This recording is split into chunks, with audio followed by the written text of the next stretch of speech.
Good morning and a very warm welcome to Breakfast News on Rajya TV. I'm Tina Jha. Let's begin with a look at the top stories first.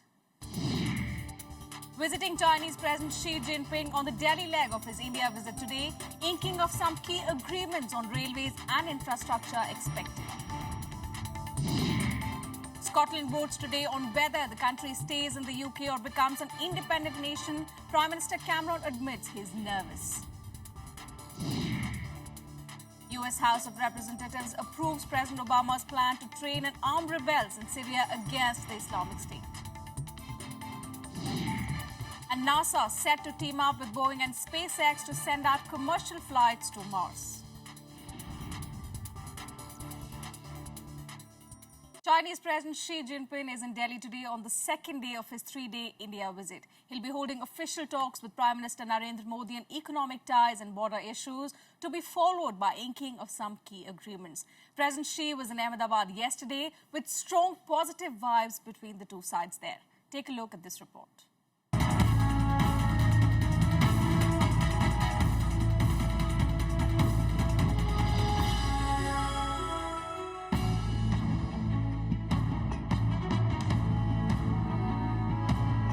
Chinese President Xi Jinping started his three-day state visit to India from Ahmedabad on Wednesday. Jinping's visit is expected to define the relationship between the two neighbors who have had a troubled past. The president was met at the airport by Gujarat Governor O.P. Kohli and Chief Minister Anandiben Patel.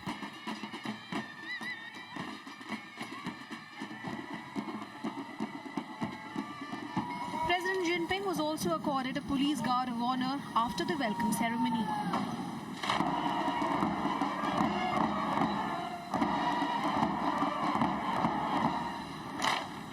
Prime Minister Narendra Modi was also in Ahmedabad to welcome the president. He met the president and his wife Peng Liyuan at the hotel where they stayed. Thank you.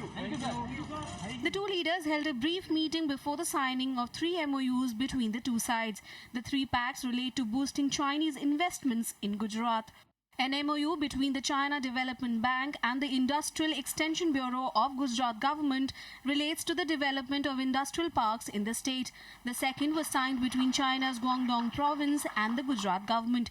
The third is between Guangzhou and Ahmedabad cities for cultural exchange. The Chinese president's next stop was the Sabarmati Ashram.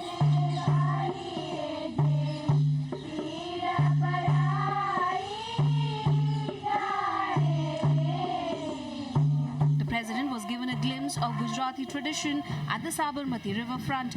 Traditional Garba dancers performed for the Chinese president and his wife.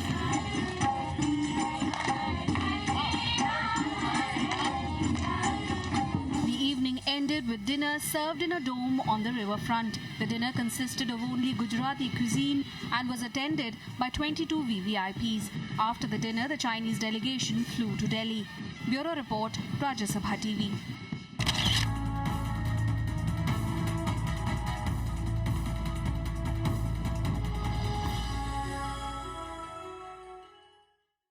And to discuss more on the significance of President Xi Jinping's India visit, we have with us in our studio this morning Dr. Jagannath Panda, Research Fellow at the IDSA. A very warm welcome to Breakfast News, Mr. Panda. The rare bonhomie that we saw yesterday in Ahmedabad, the two leaders, the manner in which it was less of business and more of leisure.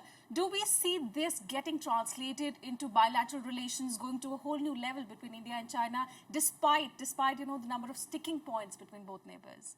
Yes, in fact, if you see it from a larger point of view, the significance of the Chinese president coming to India outlines three broader points in India-China relation. One, that there are two strong leaders for the first time in both the countries. Xi Jinping is a very strong leader after Deng Xiaoping. Yeah. He is currently the president of China. He is also the chairman of the CMC. He is also the party general secretary. So he brings the whole of China with him. And for the first time, we have a prime minister who has got absolute mandate in India. And he is there for some time here. So we have strong two personalities who are dealing with two largest economy and two largest populous country in the world. So there is a significance, the leadership significance attached to this whole visit of the Chinese president. Second thing is that what you saw yesterday in Ahmedabad, there is a political message attached to it. No matter how much political differences, security differences we have with China, the leadership, China as a neighboring country has to be reciprocated in a big manner. And the way Prime Minister Modi received him, that says, that justifies that we value China as a neighbor, and China is a big partner in regional and global affairs. The third message what is coming out is that we are dealing with an economic China, a strong China. So we are looking for engagement, we are looking to better our relationship, and therefore you will see a range of agreements, understanding coming up. But you know, despite his bold moves, Prime Minister Narendra Modi this time around has come under a lot of criticism as to, you know, taking forward India-China relations, hosting the president in a manner at a time when the border disputes remain unresolved. I think we shouldn't read too much into that comments, because in a democratic country, the opinions will be expressed and there will be opposition views. But I think what message we are getting is that I think for the first time we are receiving the Chinese president on the same manner, in the manner they have received our president, our prime minister. And I think that that's a grand success on our point of view. And we have passed a goodwill message to the Chinese president as well to the people of China. But I think what we are going to see is that a breakthrough happening, a huge grand success happening for the next 5 years. Both Xi Jinping and Prime Minister Modi are going to be in power for some time.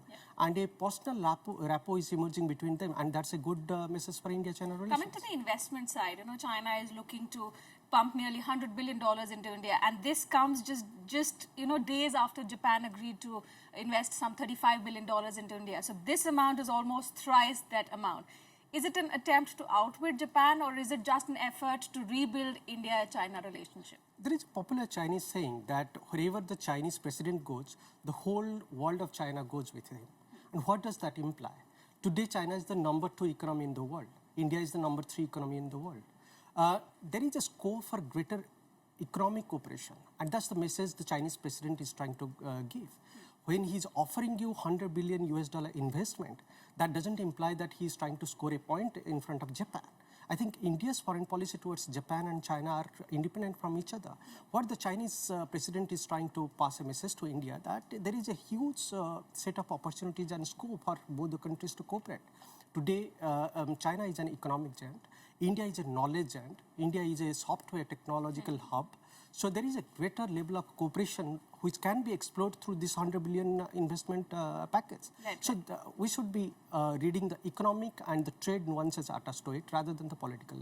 What about the India-Vietnam Oil Exploration Pact? Obviously, the president yesterday clarified that it's strictly commercial and it will be carried out strictly under the territorial waters of Vietnam. Is it enough to convince China, or do we see this issue becoming a major bone of contention between India and China in the coming few days? The South China Sea issue is a bit sensitive issue, but I think we have to understand the larger picture here.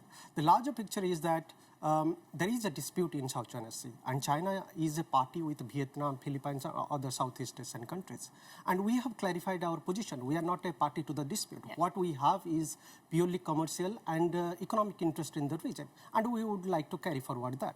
But I think, as we know, in Chinese foreign policy practice, they do not really like to compromise on territorial disputes or on maritime territorial disputes. So in that context, I think China has a genuine concern. But again, we have clarified our position. Is this clarification going to work for China? I think so. I think if you see, I think in fact a couple of years back, when this whole issue was really the talking point at the regional level, that time we gave our consent that we don't have a territorial concern there, and we don't have a direct political interest there. What we have is an economic and commercial interest.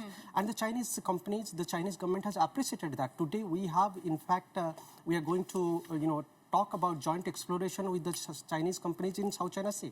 But again, I think this issue needs a further discussion, and I think both the leaders today or tomorrow will be discussing about this, and a greater clarity will emerge between India and China on this issue. Right, Mr. Panda, thank you so much for joining us with all those details this morning. With that, we'll slip into a short break. On the other side, Australia launches its biggest ever anti-terror operation with raids in Sydney and Brisbane. That and much more when we return. Stay tuned.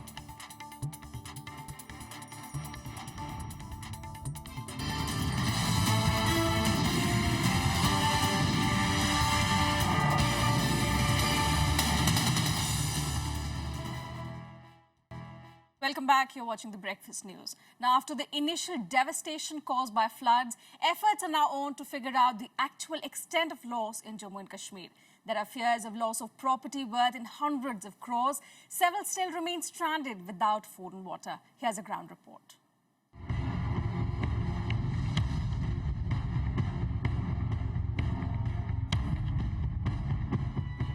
A state ravaged by massive floods has slowly begun to pick up the threads.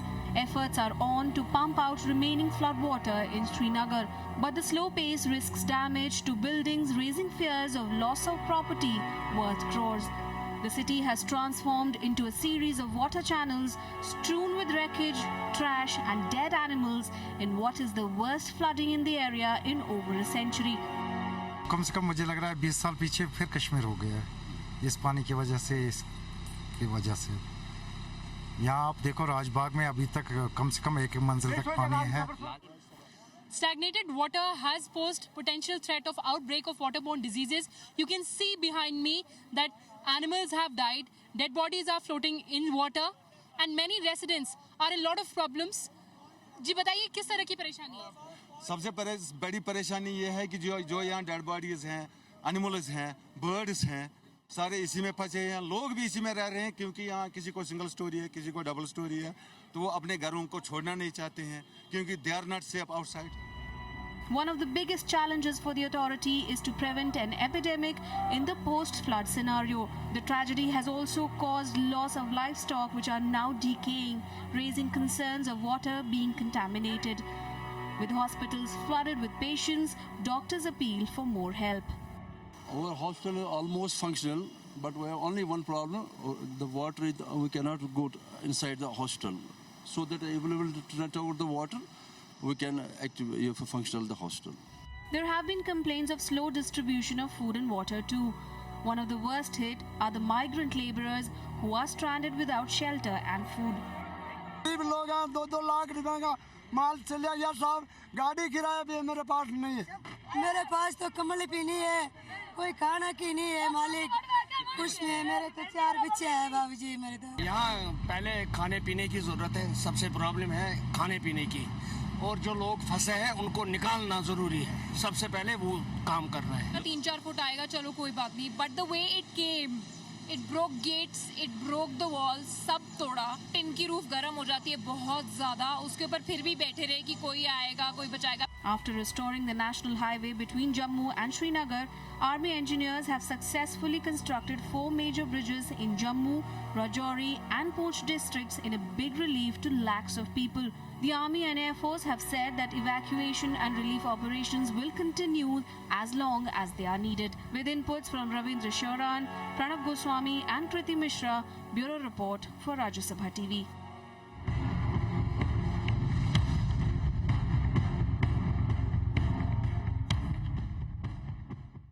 And shifting focus to a major international development now, the decisive referendum on whether Scotland stays as part of the UK or breaks away into a new country is just hours away now. It's expected to be a close vote, with latest opinion polls saying the no's are ahead by just a few percentage points. British Prime Minister David Cameron has admitted he's nervous, again promising more powers to the Scots if they stay with the UK. Take a look at this report.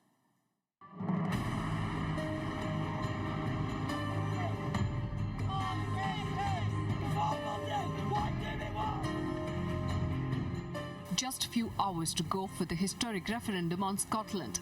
Pitching on a high note, British Prime Minister David Cameron flew across the nation to garner support for United Kingdom. He admits that he's nothing but just nervous at the moment.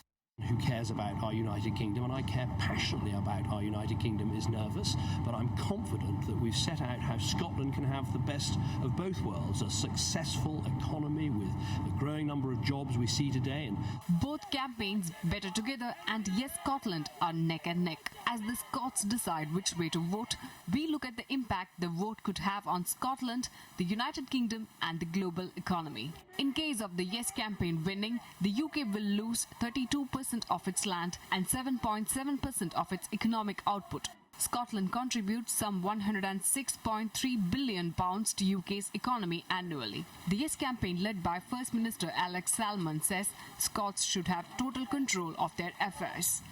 Scotland is confident that the revenue from its offshore oil fields would sustain its economy, but they would first need to negotiate the share with the UK. The pro-independence party says the vote would allow Scots to design their own economic and jobs policy as per their needs. Salmond also claims that the Bank of England would be a shared central bank, but the UK government has said it would not agree to a currency union. Would tell us what more powers they're talking about. They don't agree between themselves what more powers should come to Scotland, and we're already seeing MPs from south of the border saying that they will block any more powers for Scotland. You know, the choice we've got on Thursday is simple. We vote yes and we decide the powers we have in Scotland. The No campaigners, however, promise faster, safer and better change to the Scots. The No campaign is based on the fact that a split would be an irreversible step affecting many future generations. They have pledged more powers to the Scottish Parliament through a fast-track devolution plan if the country stays. UK has also promised high levels of state funding and grants to Scotland and a greater control over finances. The older generation fears that splitting from the UK could affect their pensions. It's not whether you're Scottish, it's not whether you're Scottish Parliament. The effect of September the 18th, if you vote yes, is to end every single last remaining link that exists, the connections that we have with our friends and neighbours and relatives. All the political and constitutional connections go. With 97% of the electorate registered to vote, a historically high turnout is expected. The result is expected early on Friday morning. Votes will be counted in each of Scotland's 32 local authority areas. With the latest opinion polls showing a close battle, the vote is expected to go right down to the wire. Bureau Report, Rajya Sabha TV. And the US House of Representatives has cleared President Barack Obama's plan to train and arm moderate Syrian rebels. The vote passed by a large majority in the Republican-controlled House and is expected to be adopted in the Senate. This gives the green signal to President Obama's announcement last week of US airstrikes in Syria to fight the Islamic State. The House voted 273 to 156 for the plan. Though both Democrats and Republicans voted for in favor, there was also significant opposition. The US has carried out 174 airstrikes against the Islamic State in Iraq since mid-August. Mr. Obama's new strategy plans similar attacks in Syria and calls on a coalition of 40 countries to confront the militant group. Combat troops on the ground. That's not what this is. The amendment is to train and equip Syrian rebels.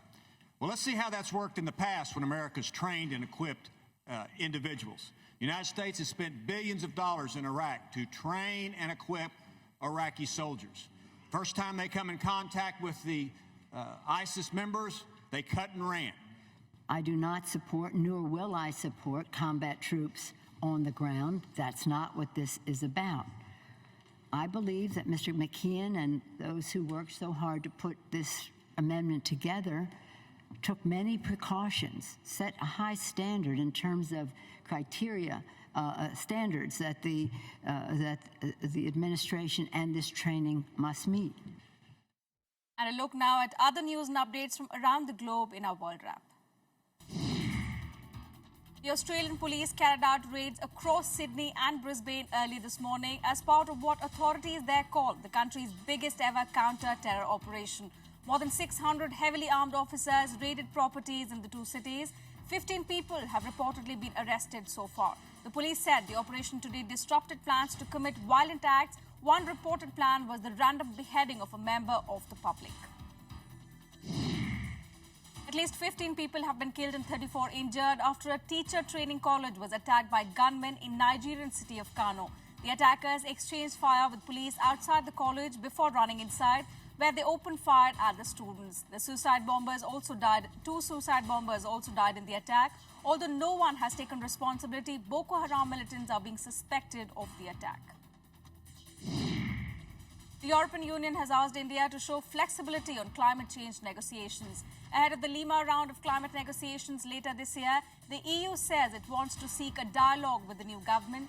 The EU and New Delhi have been at odds on climate change negotiations. with the 28-member union asking for legally binding measures to tackle climate change. India has been rejecting the EU's proposal. Ukraine's Prime Minister has warned the country must be ready for battle with Russia despite a 12-day ceasefire with Moscow-backed separatists. Arseniy Yatsenyuk said enacting a peace plan did not mean relaxing the work of the defense and interior ministries. He added that full readiness is required and no one, especially the Russians, could be trusted. Russia's defense minister has called for deployment of reinforcements to Crimea and southern Russia, claiming a response was needed to the build-up of foreign forces nearby. Iran will resume talks over the nuclear deal with the 6 world powers in New York today. After a 2-month break, Iranian Foreign Minister Mohammad Javad Zarif and European Union Foreign Policy Chief Catherine Ashton will discuss the negotiations on a long-term nuclear deal. The negotiations are expected to continue till at least the 26th of this month. And a look now at how the global stock markets are doing. US stocks edged higher in volatile trading on Wednesday after the US Federal Reserve renewed its pledge to keep interest rates near zero for a considerable time. The Dow Jones Industrial Average rose by 24.88 points or 0.15% to close at 17,156. Standard & Poor's 500 gained 2.59 points or 0.13% to end the day at 2001. The Nasdaq Composite added 9.43 points or 0.21% to finish at 4,562. Asian markets mostly rose on Wednesday, boosted by reports that China's central bank is injecting $81 billion to state-owned banks. Japan's Nikkei gained 0.14% or 22.86 points to end the trading at 15,888. The Hang Seng Index was up by 1% or 240.40 points to close at 24,376, breaking its 8 straight days of losses.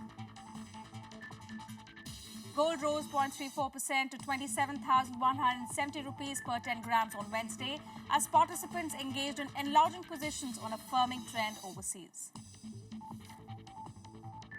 Taking positive cues from overseas markets, silver prices rose by 0.40% to 41,562 rupees per kg as speculators enlarged positions.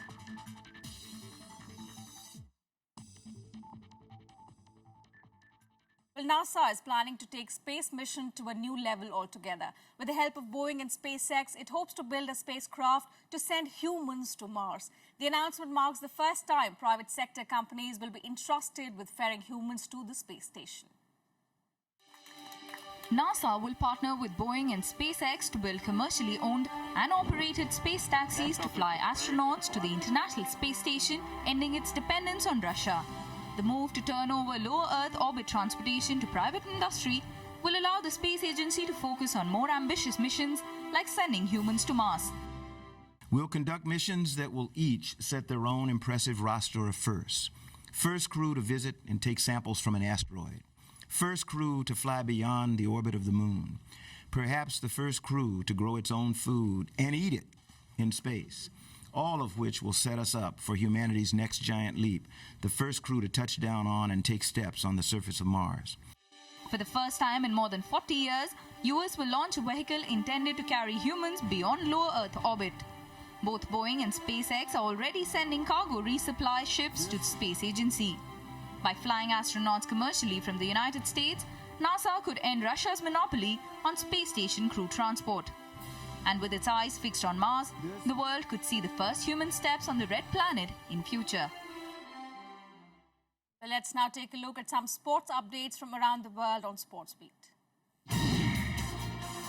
Bayern Munich's Jerome Boateng scored a last-minute winner to deny Manchester City a point in their opening Champions League group game. Former City defender Boateng's fierce shot took a slight deflection off Mario Götze as it flew across Joe Hart after City had failed to clear a corner.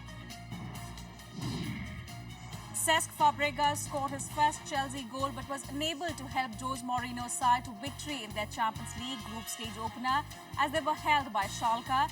Fabregas swept in the opener from Eden Hazard's pass, but the Chelsea team were unable to carry their peerless Premier League performances into the Champions League. Italian great Valentino Rossi led a Yamaha 1-2 to claim his maiden win of the season at the San Marino MotoGP.